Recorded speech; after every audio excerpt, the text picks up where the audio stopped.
Hello friends, welcome to my YouTube channel learn by Sachin. ये video में मैं cover करने वाला हूँ कि आज तक अभी तक कितने गैस लीकेजेस हुए हैं इंडिया में। ठीक है, और अभी भी हम शायद सीख नहीं पाए भोपाल गैस स्ट्रैटेजी से। ठीक है, तो अभी हमें पता है कि विशाखापट्टनम में एक बहुत ही स्टीरिन गैस जो है उससे around dozens of people where killed. ठीक है, बहुत ये भी रात को 3 बजे हुआ था। सोचो कि सब सो रहे हैं और फिर गैस लीकेज हुआ है। ठीक है, हाउ हॉरिबल इट वाज। तो मैं ये कंप्लीट वीडियो देखना, मैं जितना हो सके उतना मैंने एक्सप्लेन किया है। ठीक है, सो लेट्स स्टार्ट।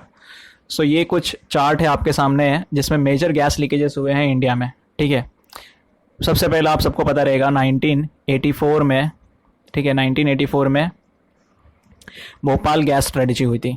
ठीक है, जिसमें करीबन 5,000 लोग की जाने गई थी और जो इस गैस से मृत्यु हुई थी उसका नाम था मिथाइल आइसोसाइनेट गैस लीकेज। ठीक है, एक यूनियन कार्बाइड फैक्ट्री थी और ये हुआ था दिसंबर 2 और 3 तारीख की नाइट को। ठीक है, 1984 में। फिर उसके बाद भी, ठीक है, जब तक हम उससे उभर पाए थोड़ा टाइम लगा। फिर 2014 में गेल पाइपलाइन ब्लास्ट हुआ। ठीक है, अंडरग्राउंड पाइपलाइन था ये, जिसमें अराउंड 18 पीपल वेर किल्ड। ठीक है, फिर भिलाई स्टील ग्लास प्लांट, जो स्टील प्लांट था उसमें भी गैस लीकेज हुआ और ये 2 बार हुआ। एक है 2014, 2018 और एक मैं बताऊंगा आगे, जैसे हम आगे बढ़ेंगे। 2020 में भी यहाँ पे गैस लीकेज हुआ, लेकिन हम इससे कुछ सीख नहीं पाए।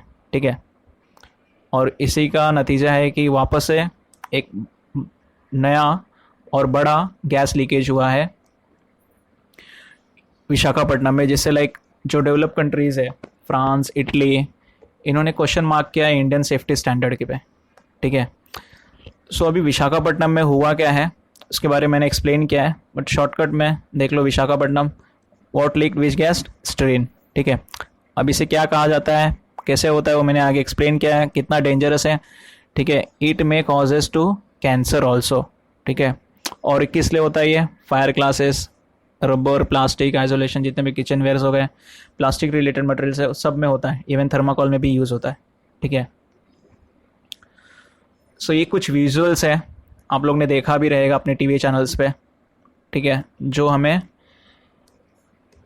एलजी पॉलीमर्स गैस लीकेज है उसके बाद जो हमें देखने मिला भयानक मंजर। ठीक है, और इस मंजर से हमें वापस से याद आ गया भोपाल गैस ट्रेजेडी, और हमें इतना समझ में आ गया कि हमने अभी तक कुछ भी नहीं सीखा है। ठीक है,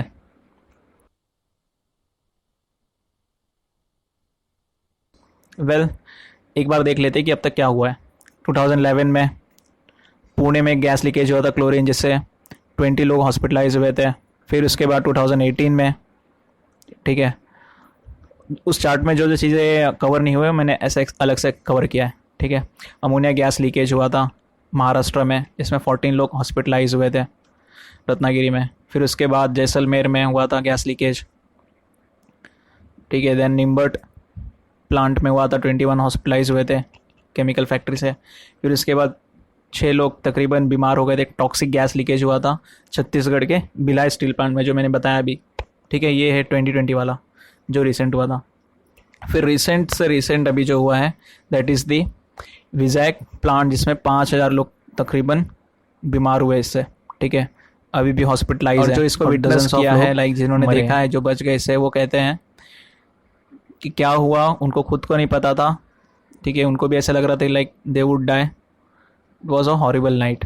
ठीक है, होता क्या है, ये जो इतने गैस लीकेजेस होते हैं उसके बाद क्या होता है, इरिटेशन स्टार्ट होता है, आंखों में जलन होती है, लोग डर जाते हैं। उससे क्या होता है, भागना स्टार्ट करते हैं। ठीक है, भागने से क्या होता है, हमारा जो हम ब्रीथिंग तेज़ी से करते हैं, और उस गैस से क्या होता है हमारे लंग्स में वो और इन्फेक्ट करता है। ठीक है, जिससे हम बेहोश हो जाते हैं। सो उसके बाद फिर उसकी डेथ भी हो जाती है। सो हुआ क्या था एक्चुअली, देखो यहाँ पे आंध्र प्रदेश में एक इंडस्ट्रियल यूनिट है जिसमें गैस लीकेज हुई थी। अब ये गैस लीकेज हुआ क्यों, हम सबको पता है कि we all are facing one pandemic that is कोविड-19। ठीक है, और इससे क्या हुआ, पूरे इंडिया में लॉकडाउन है। ठीक है, और ये जो यूनिट है जहाँ पे ये है विशाखापट्टनम में, विज़ाग में, ये ग्रीन जोन में आता है, ठीक है। अब ग्रीन जोन में आने से क्या होता है, और सबसे ग्रीन जोन में आने से ये होता है कि ये जो प्लांट है इसको वापस से रीओपन किया गया for the first time near about 40 days बाद। जो केमिकल भरा हुआ टैंक था, ठीक है, कोई कहता है 3000, कोई कहता है 5000 of tons of this chemicals were heated up, और उससे क्या हुआ, फिर गैस लीकेज स्टार्ट हुआ। और ये कब हुआ, रात को तकरीबन 3 बजे, ठीक है। और कितने एरिया इससे अफेक्ट हुए, अराउंड 3 माइल्स। सो ये मैंने बता दिया क्या नोट करने वाली यहाँ पे चीज़ें हैं। लॉकडाउन के बाद यहाँ पे स्टार्ट हुआ ये, ठीक है। और फिर इसको देखते हुए सेंट्रल गवर्नमेंट ने बोल दिया जितने भी केमिकल मैन्युफैक्चरर्स है वो जब रीओपन कर रहे अपने प्लांट्स, एक बार वो चेक कर ले उसे, ठीक है। अब इस लॉकडाउन के बाद, ठीक है, श्रमिक स्पेशल ट्रेन्स जो रवाना की गई, जो नॉर्थ रेलवे स्टेशन है वहाँ से गैस लीकेज होने के बाद उस ट्रेन को भी स्टॉप किया है, ठीक है। तो एक लोकेशन है कहाँ पे हुआ है, विशाखापट्टनम में, ठीक है। This is the area that is affected by this. अब बात तो ये है कि ये जो प्लांट है this is away from the city. अभी सिटी में नहीं है तो सोचो और कितना भयानक इसका रिजल्ट होता था। तो इसके बाद होने के बाद गवर्नमेंट क्या कर रही है, अब गवर्नमेंट ने ये कहा है जितने भी पेशेंट्स हैं they all will be treated for free. और जो पुलिस है उन्होंने एफआईआर लॉन्च किया है इस कंपनी के अगेंस्ट में, एंड कुछ सेक्शंस भी लगाए हैं इस पर। एंड जो आंध्र प्रदेश के सीएम है जगनमोहन रेड्डी, उन्होंने क्या किया है, 1 करोड़ रुपीज़ जो किल्ड हुए हैं पीपल्स उनको देने का घोषणा किया है, ठीक है। फिर सेंट्रल गवर्नमेंट ने और एक एक्शन लिया, जो इस गैस को न्यूट्रलाइज करने के लिए उन्होंने पैरा टर्शियरी ब्यूटाइल कैथेकॉल केमिकल भेजा गुजरात से, ठीक है, एक स्पेशल फ्लाइट से, और इसे न्यूट्रलाइज किया गया। और इस साथ में ही CBRN जो टीम है पुणे से, इसका फुल फॉर्म है chemical biological radiological nuclear defence team, वो भी पुणे से विशाखापट्टनम पहुंची, ठीक है। और जो UN चीफ है उन्होंने क्या कहा है, इसको लोकल अथॉरिटी द्वारा इसे इन्वेस्टिगेट होना चाहिए, ठीक है। और फिर जब ये न्यूज़ में आया तो इस कंपनी के बारे में डिटेल जाना गया, क्या ये एनवायरमेंटल क्लियरेंस था इसके पास, लेकिन हमें पता है नहीं होगा। तो पेट्रोकेमिकल जो प्लांट है ये, इसके पास कोई भी एनवायरमेंटल क्लियरेंस नहीं था 1997 से 2019 तक। और जो म्यूनसिपल कॉरपोरेशन है अभी उसको और भी लो डाउन करने के लिए उस गैस के इफेक्ट को वाटर ब्लोइंग कर रही है। अब हम जानते हैं LG पॉलीमर्स जो प्राइवेट लिमिटेड है, इसकी हिस्ट्री क्या है। This company was established in 1961 as the Hindustan polymer for manufacturing polystyrene copolymers, ठीक है, एट विशाखापट्टनम इंडिया। और फिर बाद में ये मर्ज हो जाती है मैकडोनल्ड्स एंड को limited of UB group in 1978 and it was taken over by south Korean company LG chemicals, जिसका हिंदुस्तान पॉलीमर नाम बदल के क्या रख दिया जाता है, LGPI, जिसका फुल फॉर्म है LG polymers India private limited. कब होता है ये, 1997 में। और एक कंपनी क्या बनाती थी, स्टीरीन। तो स्टीरीन होता क्या है, इसका अलग नाम है, बहुत सारे नाम है केमिकल में। एक ऑर्गेनिक कंपाउंड है जिसका नाम है इथेनाइल बेंजीन बोलते हैं, विनाइल बेंजीन, फिनाइल इथिन भी बोलते हैं, ठीक है। इसका केमिकल फार्मूला ये है और उसका स्ट्रक्चर कुछ इस तरह से दिखता है, ठीक है। तो ये स्ट्रीन को पॉलीमराइज किया जाता है और पॉलीस्ट्रीन बना के इसे प्लास्टिक्स वगैरह में यूज़ किया जाता है।